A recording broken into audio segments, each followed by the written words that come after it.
Good evening, everyone. Once again, welcome to the spoken English class.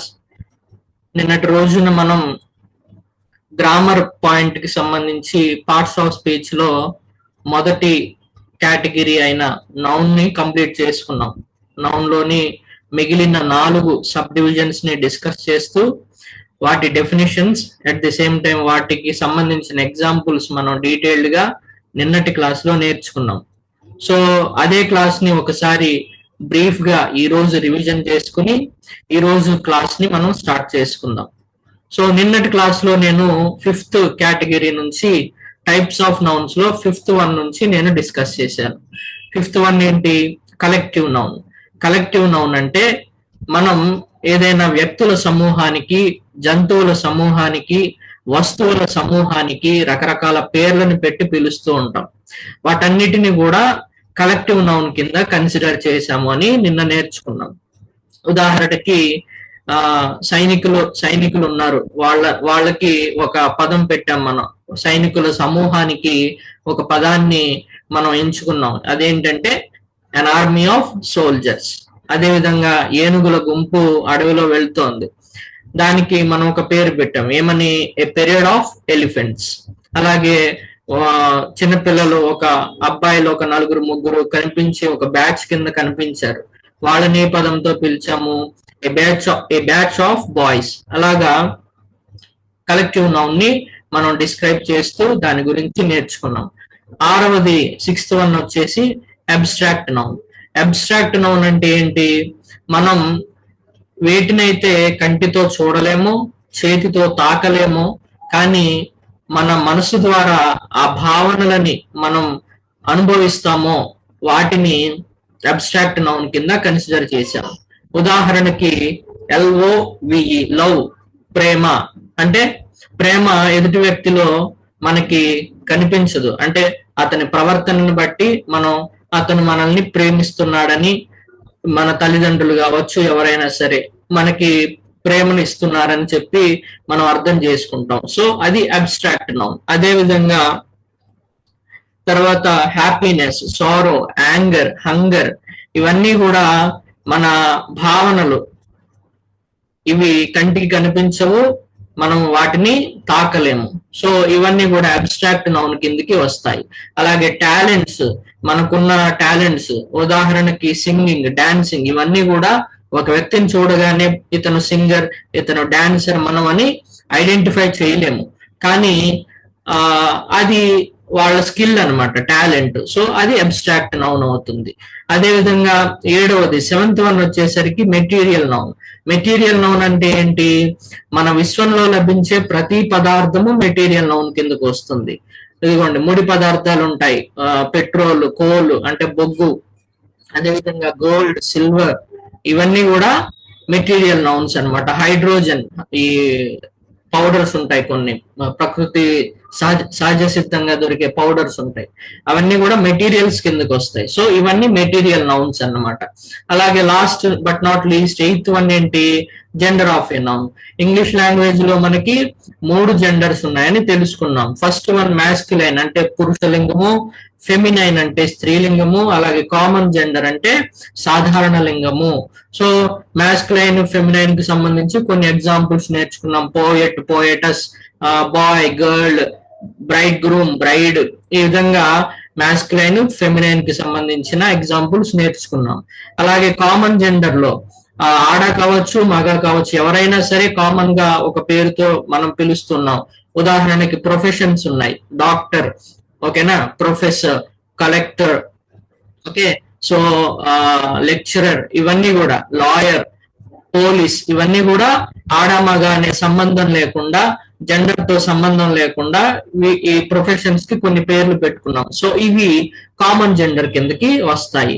అలాగే infant, baby, ఇవి కూడా common gender కిందకి వస్తాయని మనం నిన్నటి క్లాస్ లో నేర్చుకుని టైప్స్ ఆఫ్ నౌన్స్ 8టిని మనం నిన్నటితో కంప్లీట్ చేసుకున్నాం. సో ఇక్కడ వరకు మీకు ఒక అవగాహన వస్తే, నౌన్స్ నేర్చుకుంటే మీరు ఆర్టికల్స్ ఎక్కడెక్కడ వాడాలి, ఎక్కడెక్కడ వాడకూడదు అనేది మీకు ఒక అవగాహన వస్తుంది.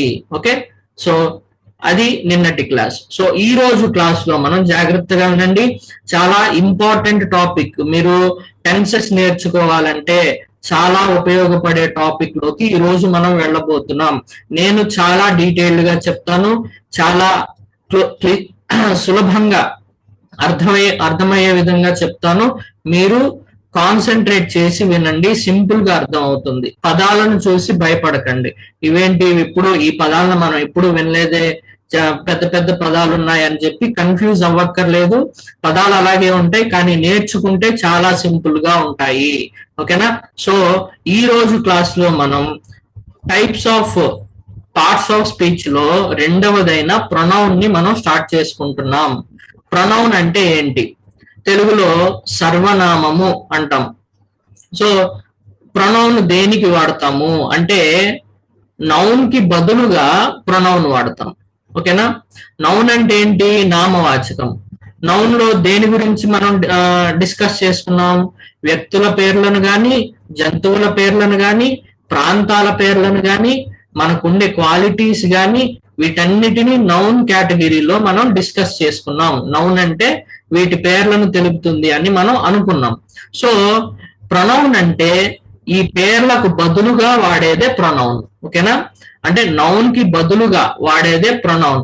ఎందుకు వాడాలి బదులుగా? నౌన్ ఉంది కదా, మళ్ళీ ప్రొనౌన్ ఎందుకు అంటే మీకు ఒక ఎగ్జాంపుల్, ఒక సెంటెన్స్ నేను రాసి చూపిస్తాను. ఒకసారి స్క్రీన్ చూడండి.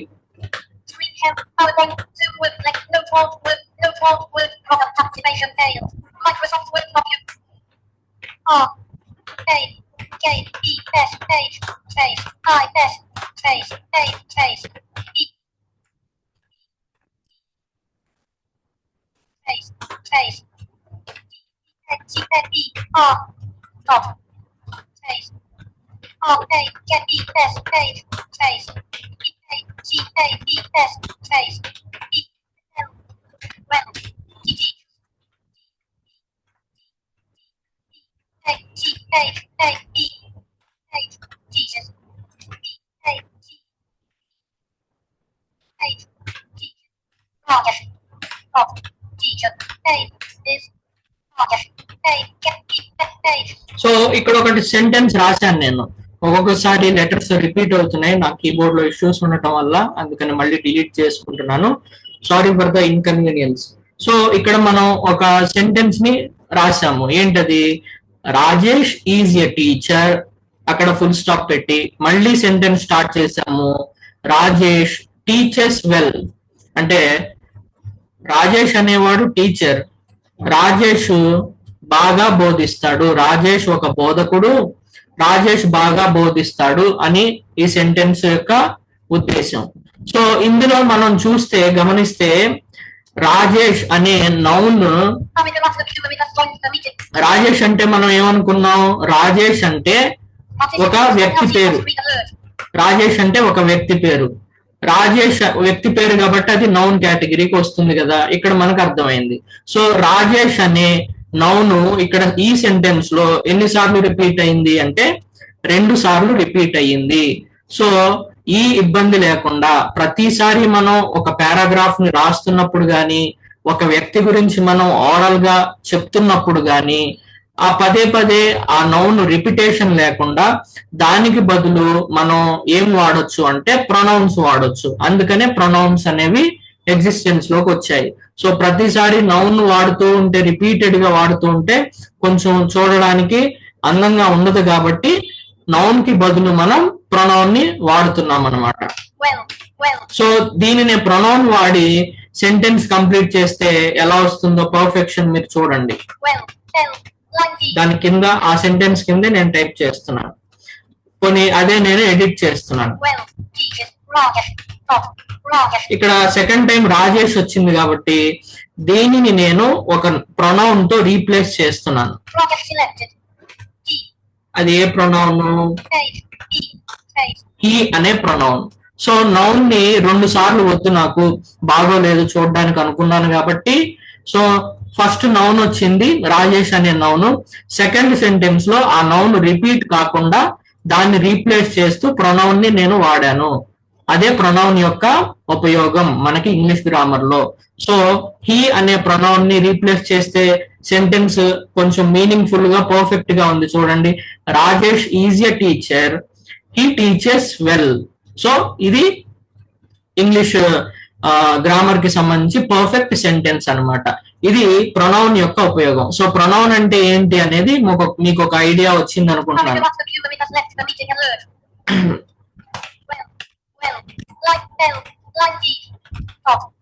ఓకే, సో ఇది ప్రొనౌన్.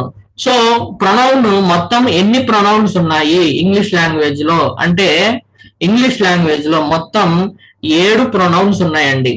సో ఆ 7 ఏంటి అనేది మనం స్క్రీన్ మీద మీరు చూస్తే మీకు ఒక ఐడియా వస్తుంది. సో స్క్రీన్ మీద ప్రెజెంటేషన్ రూపంలో ఇప్పటి నుండి కంటిన్యూ చేస్తాను. స్క్రీన్ జాగ్రత్తగా అబ్జర్వ్ చేయండి.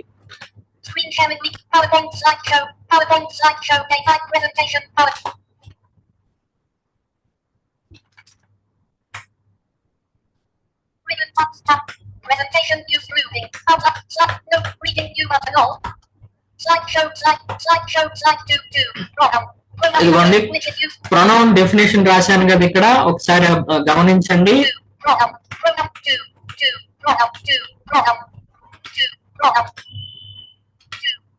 Pronoun is a word which is used instead of noun. It is also used to avoid the repetition of a noun in the sentence. There are 7 pronouns in English language. Yeah, pronoun is a word which is used instead of noun.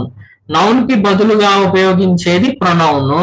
అదే విధంగా దీనిని ఇంకొక విధంగా ఎలా define చేయొచ్చు అంటే, it is also used to avoid repetition of a noun in the sentence. అంటే ఒక వాక్యంలో నౌన్ పదే పదే రిపీట్ అయినప్పుడు దానిని అవాయిడ్ చేయడానికి, ఒక నౌన్ ని రీప్లేస్ చేస్తూ మనం వాడే పదాలని ఏమంటాం అంటే ప్రొనౌన్స్ అని అంటాము. ఓకేనా? సో ఇవి ఎన్ని ఉన్నాయి అంటే, రకాలు కాదు నేను చెప్పేది ఇప్పుడు, జస్ట్ ప్రొనౌన్ వర్డ్స్ ఎన్ని ఉన్నాయి అంటే 7 ఉన్నాయి. ప్రొనౌన్స్ అనేవి 7 ఉన్నాయి ఇంగ్లీష్ లాంగ్వేజ్ లో. అవి ఏంటి? 7 ప్రొనౌన్స్ ఏంటో చూడండి. I, we, you, they, he, she, it. I, we, you, they, he, she, it. I, we, you, they, he, she, it. గుర్తుపెట్టుకునేటప్పుడు కూడా ఈ ఆర్డర్ లోనే గుర్తుపెట్టుకోండి, ఈజీగా ఉంటుంది. సో పెద్ద కష్టమైన పదాలు ఏం కాదు ఇవి. సో ప్రొనౌన్స్ అనేవి 7. అవేంటంటే I, we, you, they, he, she, it. So these are the 7 pronouns in English language. ఓకేనా? సో 7 ప్రొనౌన్స్ ఏంటి అనేది మీకు అర్థమైంది. నెక్స్ట్, ఇప్పుడు మనం ఆ 7 ప్రొనౌన్స్ ని బేస్ చేసుకుని మనకి ఇంగ్లీష్ లాంగ్వేజ్ లో మొత్తము ప్రొనౌన్స్ ని 10 రకాలుగా సబ్ డివైడ్ చేశారు. ఇప్పుడు నౌన్స్ ను కూడా 8 రకాలుగా ఎలాగ సబ్ డివైడ్ చేశారో, ప్రొనౌన్ ని కూడా 10 రకాలుగా 10 టైప్స్ గా సబ్ డివైడ్ చేశారు ప్రొనౌన్స్ ని. ఓకేనా? అవి ఏంటి? జస్ట్ ఇవి గుర్తు పెట్టుకోండి, బైహార్ట్ చేయండి. అంటే నేను చెప్పాను కదా, ఈ పదాలను చూడగానే మీకు ఏమనిపిస్తుంది అంటే, ఇవేవో కొంచెం డిఫరెంట్ గా, కన్ఫ్యూజ్డ్ గాను, కొంచెం ఇబ్బందిగా ఉన్నాయి, మనం ఎక్కడ నేర్చుకుంటాంలే అని మీరు అనుకోవచ్చు. కానీ వీటిని చూసి భయపడక్కర్లేదు, అర్థం చేసుకుంటే చాలా ఈజీగా ఉంటాయి. ఓకేనా? So first one, personal pronoun. ఓకేనా? First one personal pronoun. మీరు నేను ప్రొనౌన్స్ చేసేటప్పుడు నా ప్రొనౌన్సియేషన్ కూడా మీరు అబ్జర్వ్ చేయాలి. ఎందుకంటే ఇంగ్లీష్ లాంగ్వేజ్ లో మాట్లాడేటప్పుడు ప్రొనౌన్సియేషన్ అనేది చాలా ఇంపార్టెంట్. ఓకేనా? ప్రొనౌన్సియేషన్ బట్టే మీ ఇంగ్లీష్ కమ్యూనికేషన్ కి స్టైల్ అనేది యాడ్ అవుతుంది. ఓకేనా? ఫ్లేవర్ యాడ్ అవుతుంది. చాలా మంది ఇంగ్లీష్ ఎందుకు నేర్చుకోవాలనుకుంటారు? స్టైలిష్ గా మాట్లాడాలని నేర్చుకోవాలనుకుంటారు, అదొక passion. Okay, so first one personal pronoun. Second one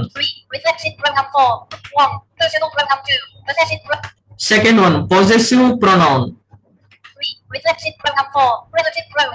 third one reflexive pronoun. And fourth one relative pronoun. తర్వాత interrogative pronoun 6, reciprocal pronoun. Fifth one interrogative pronoun. And sixth one, reciprocal pronoun. 7. Indefinite pronoun. 8. Demonstrative pronoun. Seventh one, indefinite pronoun. And eighth one, 9. Sorry. 7. Indefinite pronoun. 8. Demonstrative pronoun. seventh one, indefinite pronoun. And eighth one, demonstrative pronoun. Okay. 9. Distributive pronoun. 10. Exclamatory pronoun. Ninth one, distributive pronoun. And last but not the least, 10th one, exclamatory pronoun. Okay, these are the 10 subdivisions of pronoun. Okay, pronoun లో 10 రకాలు ఉన్నాయి. అమ్మో 10 రకాలు ఉన్నాయా అనుకోకండి, మీరు నేర్చుకుంటుంటే చాలా ఈజీగా ఉంటుంది, మీకు అర్థమయ్యే విధంగానే నేను చెప్తాను. Okay, so let us continue. Show type 2.1 personal pronoun. 2.1 personal pronoun. The personal pronoun tells us the types of persons in English language. There are 3 persons in English language with reference to communication. Okay, ఇక్కడ first category ఉంది కదా, sub division. First one ఏంటి? Personal pronoun. Personal pronoun అంటే ఏంటి, దాని definition ఏంటి, అసలు English language లో ఎన్ని పర్సన్స్ ఉన్నాయనేది ఇక్కడ మనం చూస్తున్నాం. సో పర్సనల్ ప్రొనౌన్ అంటే పర్సన్స్ గురించి చెప్పేది. సింపుల్ గా పర్సన్స్ అంటే ఎవరు? వ్యక్తులు కాదండి, ఇక్కడ వ్యక్తులే. కానీ ఇక్కడ ఏంటంటే కమ్యూనికేట్ చేసేటప్పుడు, ఎదుటి వ్యక్తితో మనం సంభాషించేటప్పుడు, మన కాన్వర్జేషన్ ని బేస్ చేసుకుని ఇంగ్లీష్ లాంగ్వేజ్ లో 3 పర్సన్స్ ఉన్నారు, 3 పర్సన్స్ ఉన్నవి. ఓకేనా? ఆ 3 పర్సన్స్ ఏంటి అంటే first person, second person and third person. Persons అంటే ఇక్కడ వ్యక్తుల పేర్లు కాదు. పర్సన్స్ అంటే గ్రామర్ ని బేస్ చేసుకుని, కమ్యూనికేషన్ ని బేస్ చేసుకుని ఇంగ్లీష్ లాంగ్వేజ్ లో 3 పర్సన్స్ ని ఇంట్రడ్యూస్ చేశారు. అవి first person, second person and third person. Okay, ఇక్కడ కనిపిస్తుంది చూడండి, టేబుల్ వేసాను నేను. దీనిలో మీకు క్లియర్ గా ఒక ఐడియా వస్తుంది. First person, second person and third person. Okay, ఇవన్నీ కూడా మీరు ఫస్ట్ నేర్చుకున్న 7 ప్రొనౌన్స్ ని బేస్ చేసుకునే ఈ సబ్ డివిజన్స్ అన్ని ఉంటాయి. కాబట్టి మీరు ఆ 7 ప్రొనౌన్స్ ఆర్డర్ ఖచ్చితంగా గుర్తుపెట్టుకోవాలి. Okay, I, we, you, they, he, she, it, ఈ 7 ప్రొనౌన్స్ మీకు నోటికి వచ్చేయాలి. ఓకేనా? సో ఇక్కడ టేబుల్ చూడండి.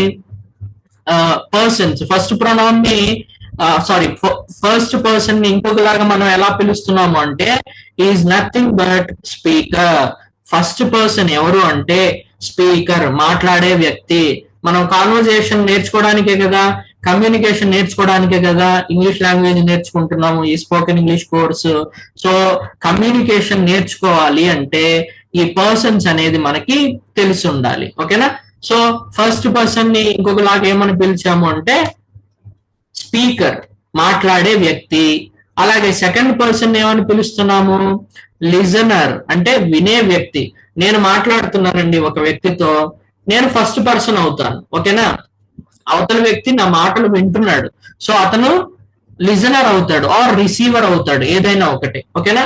నేనేమో స్పీకర్ అవుతాను, మీరు నా క్లాస్ వింటున్నారు కాబట్టి మీరు లిజనర్స్ అవుతారు. సో మీరు సెకండ్ పర్సన్, నేను ఫస్ట్ పర్సన్. ఓకే, సో ఇంకా థర్డ్ పర్సన్ ఏంటి అంటే అదర్స్. అంటే నేను మీతో మాట్లాడుతున్నాను, ఇక్కడ మన మధ్యలో లేని వ్యక్తి గురించి, ఎవరి గురించో నేను సంభాషించాను. ఓకేనా? సో అతనేమవుతాడు? అదర్ పర్సన్ అవుతాడు. ఆ అదర్ పర్సన్ ని థర్డ్ పర్సన్ లోకి తీసుకెళ్లారనమాట. ఫర్ ఎగ్జాంపుల్, నిన్న నేను క్లాస్ చెప్తూ ఏమని చెప్పాను? ఎంఎస్ ధోని. ఓకేనా? ప్రాపర్ నౌన్ కి ఎగ్జాంపుల్ గా ఎంఎస్ ధోని అని తీసుకుంటూ అతను ఒక క్రికెటర్ అని చెప్పాను. యాక్చువల్లీ నేను మీతో మాట్లాడుతున్నారు, మీరున్నారు నా ఎదురుగా, కానీ ఎంఎస్ ధోని నా దగ్గర లేడు. సో నేనేమో ఫస్ట్ పర్సన్ స్పీకర్ అవుతాను, మీరేమో లిజనర్ సెకండ్ పర్సన్ అవుతారు. ఎంఎస్ ధోని అతను ఇక్కడ మన మధ్యలో లేడు కాబట్టి అతనేమవుతాడంటే థర్డ్ పర్సన్ అవుతాడు. సో అది అదర్ పర్సన్. ఓకేనా? సో మనం నేర్చుకున్న ఈ 7 ప్రొనౌన్స్ ఏ పర్సన్ లో ఏ ప్రొనౌన్స్ ని పెట్టాలో ఈ టేబుల్ చూస్తే మీకు అర్థం అవుతుంది. ఓకేనా? ఫస్ట్ పర్సన్ లో ఏ ప్రొనౌన్స్ వస్తాయి, సెకండ్ పర్సన్ లో ఏ ప్రొనౌన్స్ వస్తాయి, అండ్ థర్డ్ పర్సన్ లో ఏ ఏ ప్రొనౌన్స్ వస్తాయి అని ఒకసారి చూడండి. ఫస్ట్ పర్సన్ లో మీకు ఐ అండ్ వి ఈ రెండు మాత్రమే ఫస్ట్ పర్సన్ లో వస్తాయి. ఐ అంటే నేను, వి అంటే మేము మనము. ఓకేనా, ఐ అంటే నేను, వి అంటే మేము మనము. ఈ రెండే ఎందుకు వచ్చినాయి అంటే మీరు ఫస్ట్ పర్సన్ ని నేనేమని చెప్పాను మీకు, స్పీకర్ అని చెప్పాను. స్పీకర్ అంటే నేను, ఐ, లేదంటే మేము ఇద్దరం ఉన్నాం అనుకో, నా పక్క ఇంకొక అతను ఉన్నాడు అనుకో, మేమిద్దరం కలిసి మీతో మాట్లాడుతున్నాం అనుకో, అప్పుడు ఐ బదులు మేమేం వాడతాం, వి అంటాము. ఓకేనా, మేము మాట్లాడుతున్నాం కాబట్టి స్పీకర్ మేము కాబట్టి మేము మిమ్మల్ని ఉద్దేశించి మమ్మల్ని మేము ఇంట్రడ్యూస్ చేసుకుంటూ ఏమంటామంటే వి అంటాము. అందుకే ఇక్కడ ఫస్ట్ పర్సన్ లో ఐ అండ్ వి వచ్చాయి. ఎందుకంటే first person only it tells about the speaker.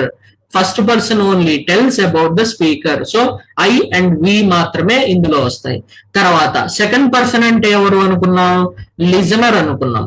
Listener అవతల వ్యక్తి కాబట్టి అవతల వ్యక్తిని మనం ఎలా సంబోధిస్తాము, యు అని సంబోధిస్తాం. ఎంతమంది ఉన్నా సరే, తెలుగులో అయితే ఒకళ్ళుంటే నువ్వు, ఇద్దరుంటే మీరు అంటాం కదా.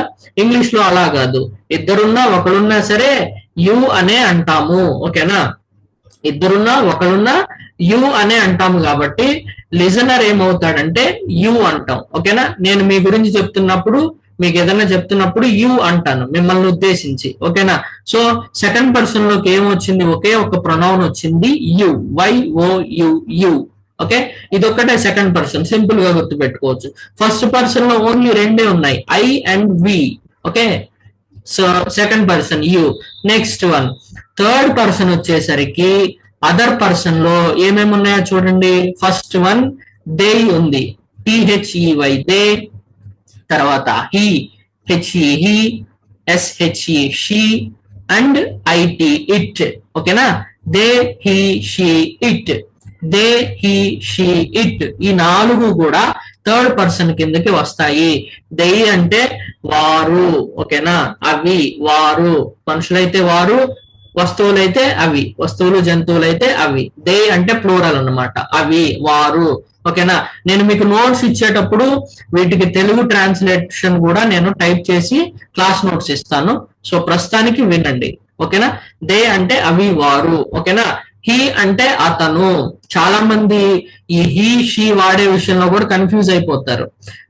ఆడవాళ్ళకి ఏం పెట్టాలి, మగవాళ్ళకి ఏం పెట్టాలి అనే విషయంలో కూడా చాలా మంది కన్ఫ్యూజ్ అవుతారు. సో హీ అంటే అతను. ఓకేనా, అబ్బాయిలకి సంబంధించి, మగవారికి సంబంధించి హీ అనే పదాన్ని మనం వాడతాము. ఓకేనా, హీ అతను సింగులర్.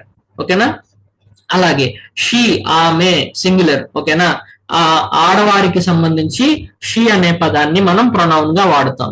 ఓకేనా, అలాగే ఇట్ అంటే అది, ఇది. ఓకేనా, వస్తువుని గాని జంతువుని గాని మనం అది అని గాని ఇది అని గాని అంటాం కదా.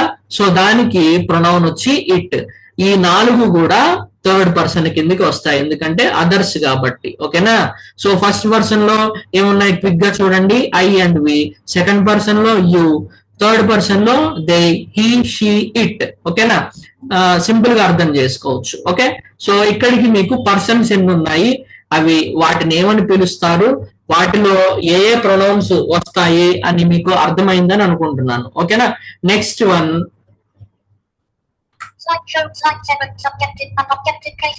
ఓకేనా, ఇది కొంచెం జాగ్రత్తగా వినండి మీరు.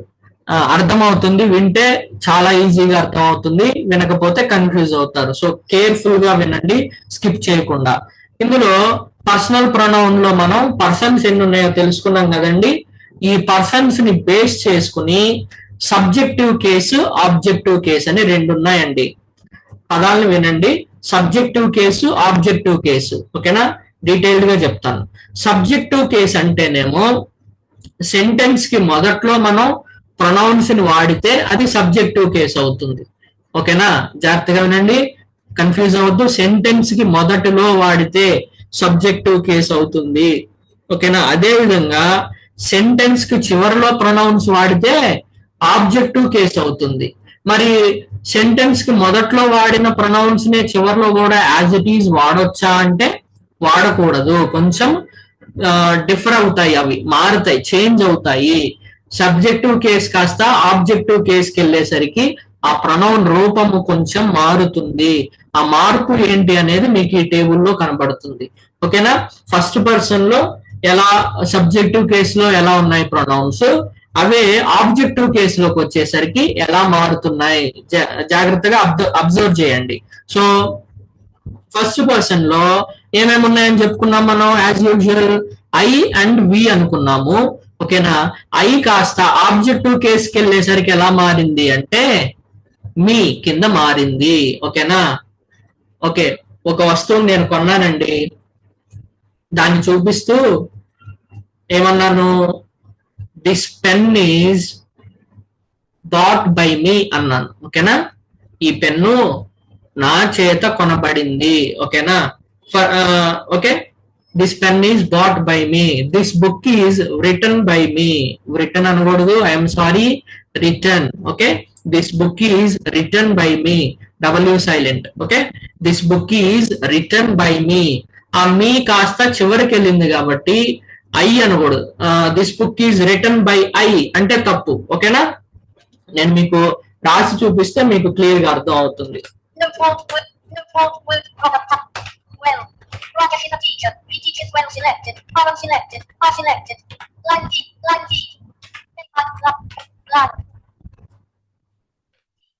Face. I. Test. Face. Face. R. Test. Face. W. R. I. T. T. N. Face. B. Y. Face. M. E. I. Written. Is. Before.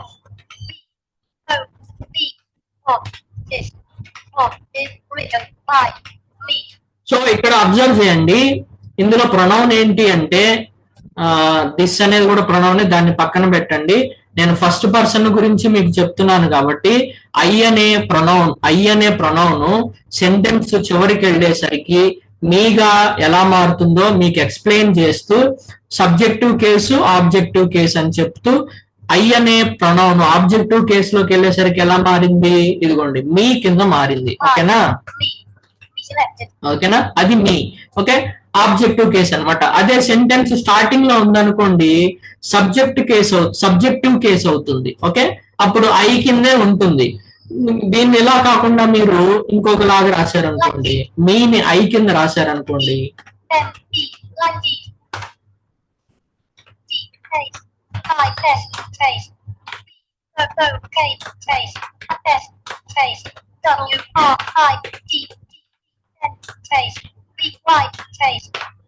ఓకేనా? This book is written by I అన్నాను. పొరపాటు, తప్పు, శుద్ధ తప్పు. ఇంగ్లీష్ గ్రామర్ లో అలా అనకూడదు. ఓకేనా? This book is written by me correct, గాని this book is written by I అది తప్పు. ఎందుకంటే ఐ అనే ప్రొనౌన్ సబ్జెక్టివ్ కేసులో ఉండే ప్రొనౌన్ సెంటెన్స్ చివరికి వెళ్ళేసరికి, అంటే ఆబ్జెక్టివ్ కేసుకి వెళ్ళేసరికి ఏమవుతుంది అంటే మీ కింద మారిపోతుంది. సో ఫస్ట్ సెంటెన్స్ కరెక్టా, సెకండ్ సెంటెన్స్ కరెక్టా అంటే ఫస్ట్ సెంటెన్స్ కరెక్ట్. మీకు అర్థమైంది అనుకుంటాను. ఓకే, సో ఐ అనేది మీ కింద మారింది. Next we. సో వి అనేది ఎలా మారింది? అజ్ కింద మారింది. ఓకేనా? సేమ్ అక్కడ మళ్ళీ మార్చి చూసుకుందాం.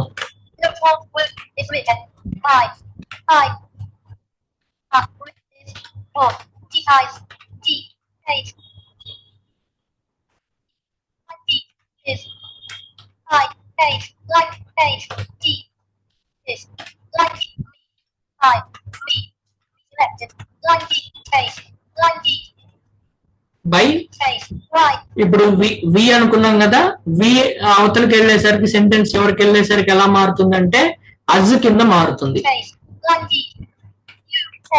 అజ్ అవుతుంది. ఇది ఇలా రాస్తే కరెక్ట్. కానీ వి అని పెట్టాం అనుకోండి,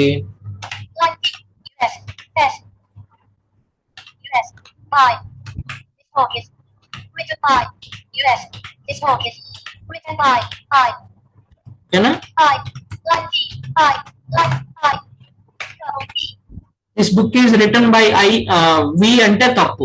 this book is written by us అంటే కరెక్ట్. ఓకే, సో ఇది డిఫరెన్స్ అన్నమాట. సో మీరు అర్థం చేసుకోవాల్సింది ఆ సబ్జెక్టివ్ కేస్ అనేది ఆబ్జెక్టివ్ కేసుకి వెళ్ళేసరికి ఏ విధంగా మారుతుంది, ప్రొనౌన్ సేమ్ ప్రొనౌన్ ఆబ్జెక్టివ్ కేసుకి వెళ్ళేసరికి ఏ విధంగా మారుతుంది, ఐ మీ కింద మారుతుంది, వి అజ్ కింద మారుతుంది, ఓకేనా.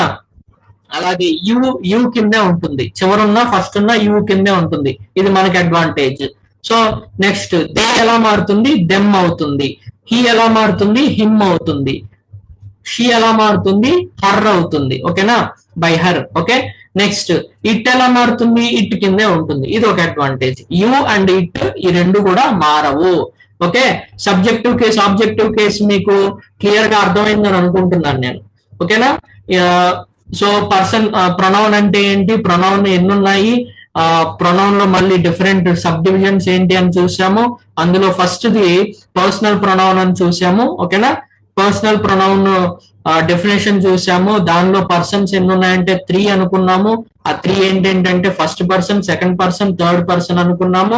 వాటిని ఫస్ట్ పర్సన్ ని స్పీకర్ అని, సెకండ్ పర్సన్ ని లిజనర్ అని, థర్డ్ పర్సన్ ని అదర్ పర్సన్ అని అనుకున్నాము. వాటి కిందకి ఏ ప్రొనౌన్స్ వస్తాయో చూసాము. ఓకే, అదే విధంగా సబ్జెక్టివ్ అండ్ ఆబ్జెక్టివ్ కేసెస్ ని మనం ఈ రోజు నేర్చుకున్నాము. ఇది బాగా ప్రాక్టీస్ చేయండి. ఈ ప్రొనౌన్ నేర్చుకుంటే మీకు ఫర్దర్ గా మిగతా 9 సబ్ డివిజన్స్ కూడా ఈజీగా అర్థమవుతాయి. ఓకేనా. సో ఇక్కడికి ఈ రోజు గ్రామర్ క్లాస్ ఇక్కడితో ఎండ్ చేద్దాం.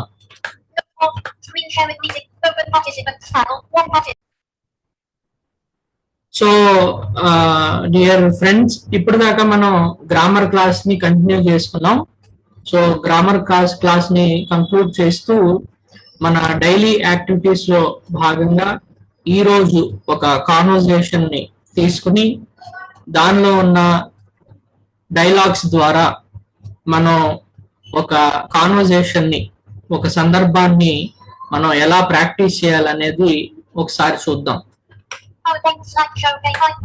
సో ఇక్కడ చూడండి, ఇది ఇద్దరు వ్యక్తుల మధ్య టెలిఫోన్ ద్వారా జరిగిన కాన్వర్సేషన్. ఓకేనా, not directly, it is through telephone.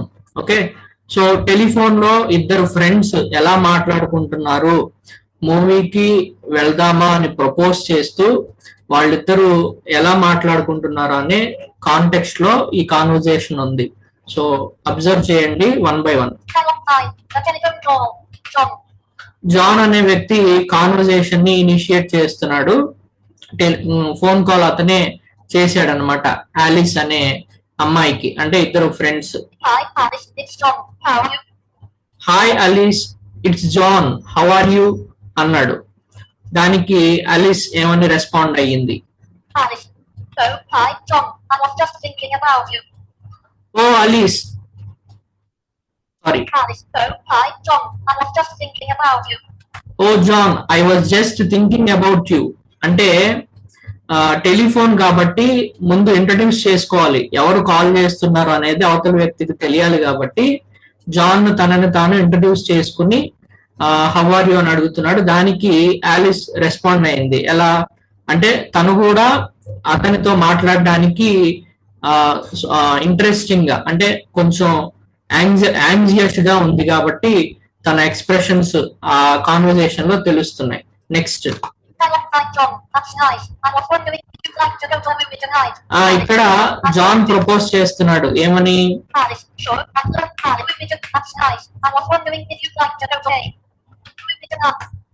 That's nice, I was wondering if you'd like to go to A movie to night. అంటే ఇక్కడ ఏం చేస్తున్నాడంటే మూవీకి వెళ్దామా అని డైరెక్ట్ గా అడగట్లేదు, ఎందుకంటే తను అవతల వ్యక్తి లేడీ కాబట్టి గబుక్కున ప్రపోజ్ చేయలేక తన ఇష్టాన్ని తెలుసుకోవడానికి అక్కడ ఒక పదాన్ని వాడాడు, ఐ వాజ్ వండరింగ్ అని వాడాడు.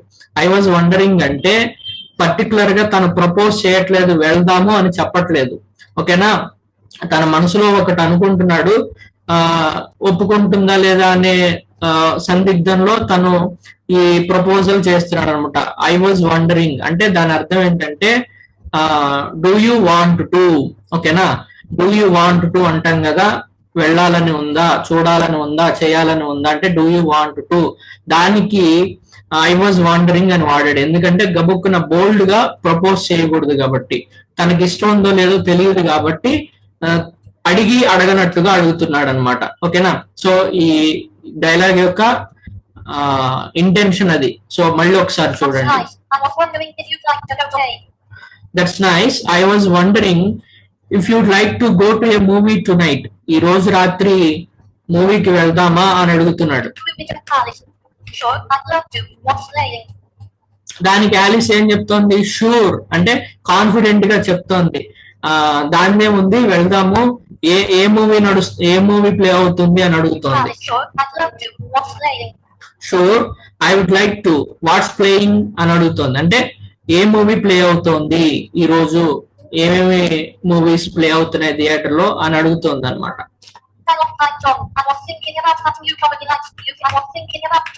మళ్ళీ జాన్ రెస్పాండ్ అవుతున్నాడు. ఇక్కడ కూడా మొహమాటంగానే చెప్తున్నాడు. ఏమని అంటే నేనే ప్రపోజ్ చేయకూడదు, తనకి ఏం ఇష్టం ఉందో తెలుసుకోవాలి కదా అనే ఇంటెన్షన్ లో తనకి చెప్పినట్టుగా చెప్తున్నాడు అనమాట మొహమాటంగా. ఏమని? థియేటర్ లో కామెడీ మూవీ ఒకటి రన్ అవుతుంది, దానికి వెళ్దామా అని ప్రపోజ్ చేస్తున్నాడు. అది ఎలా చేశాడో చూడండి.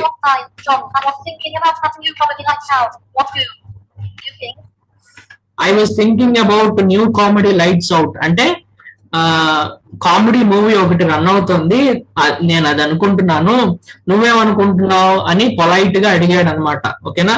సో అంటే చాయిస్ అవతలి వ్యక్తికి కూడా ఇచ్చాడు. ఓకే, సో మీరు ఈ కాన్వర్జేషన్ మనకి కూడా మన డైలీ లైఫ్ లో ఉపయోగపడుతుంది. ఎవరితోనైనా ఒక ప్రపోజల్ చేయాల్సి వచ్చినప్పుడు, ఓకేనా, అవతల వ్యక్తితో ఈ ప్రపోజల్ చేయొచ్చా చేయకూడదా అనే సందిగ్ధంలో ఉన్నప్పుడు కొంచెం పొలైట్ గా, కొంచెం అటు ఇటుగా ప్రపోజ్ చేయడానికి ఈ కాన్వర్జేషన్ మనకి ఉపయోగపడుతుంది. ఓకేనా? సో దానికి ఆలిస్ ఏమంది? సౌండ్స్ గ్రేట్ అంటే దాని అర్థం ఏంటంటే అలాగైతే ఓకే, బానే ఉంది కదా, వెళ్దాము అని అంది అనమాట. సౌండ్స్ గ్రేట్ అంటే నాకు నచ్చింది నీ ప్రపోజల్ అని. సౌండ్స్ గ్రేట్, నాకు నచ్చింది నీ ప్రపోజల్ అని దాని ఇంటెన్షన్ అనమాట. ఓకేనా? Sounds great. సో ఈజీగా ఉంది చూడండి పదం, 2 పదాలే, దానిలో ఎంత అర్థం వస్తుంది? సౌండ్స్ గ్రేట్ అంటే నాకు కూడా ఓకే, నేను కూడా ఒప్పుకుంటున్నాను, ఐ ఆల్సో అగ్రీ అన్నట్టు. ఓకే, దానికి సింపుల్ గా తెలియజేశాడు సౌండ్స్ గ్రేట్ అని. ఓకేనా? సో దానికి next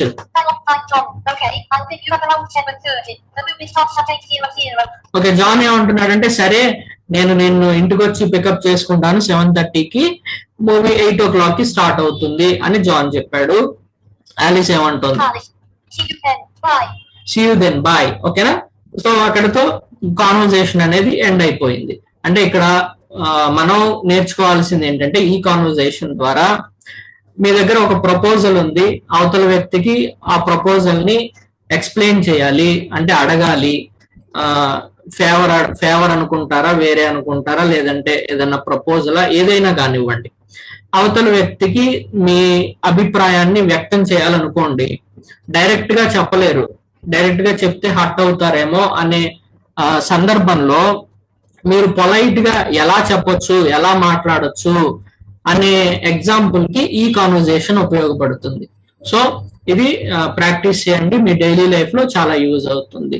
so this is the class for today friends. Thank you for watching. Many of the people are watching through YouTube also. So thank you so much for supporting. అంటే మీరు చూస్తూ కూడా మీకు ఈ explanation, ఈ type of classes మీకు నచ్చినట్టయితే మీ friends కూడా షేర్ చేయండి, మీ రిలేటివ్స్ కి, మీ ఫ్రెండ్స్ కి షేర్ చేయండి. ప్రస్తుతానికి ఫ్రీ ఆన్లైన్ కోచ్ క్లాసెస్ నడుస్తున్నాయి కాబట్టి వాళ్ళకి నేర్చుకోవడానికి ఒక ఆపర్చునిటీ వస్తుంది ఇంటి దగ్గరే కూర్చుని. ఓకేనా? So thank you for watching.